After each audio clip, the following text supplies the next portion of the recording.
ঝড় বৃষ্টির সময়ে এক অসীম শক্তির বিভীষিকার নাম বজ্রপাত।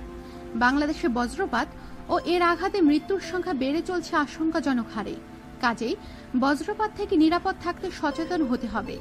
এই সম্পর্কে কিছু পরামর্শ ও অন্যান্য কিছু তথ্য দেয়া হলো। মে জুন মাস কালবৈশাখী ঝড়ের মৌসুমে ব্যাপক বজ্রপাত ঘটে। এছাড়াও বড় কোনো ঝড় বা বৃষ্টিপাত ছাড়াই সামান্য ঝড়ো বাতাসের সঙ্গে ঘটছে বজ্রপাতের ঘটনা, আর বাড়ছে অনাকাঙ্ক্ষিত হতাহতের ঘটনা।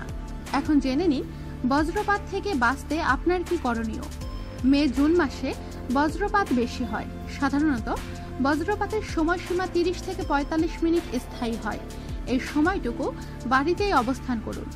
আকাশে ঘন কালো মেঘ মানেই বজ্রপাতের সমূহ সম্ভাবনা। এই সময় জরুরি প্রয়োজনে বাইরে চলে গেলে রাবারের জুতা পরে যান, যেহেতু খোলা মাঠ ও গাছপালা বিপজ্জনক। কাজেই এইসব স্থানে থাকলে পায়ের আঙুলের উপর ভর দিয়ে কানে আঙুল চেপে উপর হয়ে শুয়ে পড়ুন।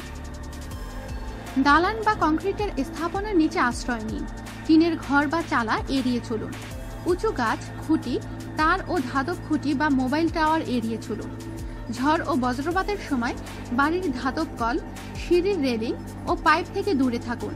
খোলা স্থানে কয়েকজন একসঙ্গে থাকলে প্রত্যেকেই 50 থেকে 100 ফুট দূরত্বে সরে যান। বাড়ির ছাদে বজ্র নিরোধক দণ্ড স্থাপন করতে হবে। এ ব্যবস্থা না থাকলে বাড়ির ভেতরে প্রত্যেকে আলাদা আলাদা কক্ষে চলে যান।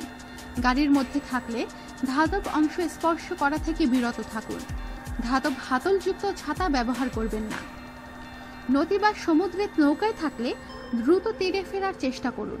সম্ভব না হলে নৌকার ছাউনির নিচে অবস্থান করতে হবে, এর বাইরে যাবেন না। কেউ বজ্রাহত হলে তাকে দ্রুত হাসপাতালে নিতে হবে। প্রাথমিক অবস্থায় বৈদ্যুতিক শকে আহত হলে যে চিকিৎসা দিতে হয় সেই চিকিৎসাই দেবেন। তার শ্বাস প্রশ্বাস দ্রুত ফিরিয়ে আনার চেষ্টা চালিয়ে যেতে হবে। আমাদের সাথেই থাকুন আর সাবস্ক্রাইব করুন।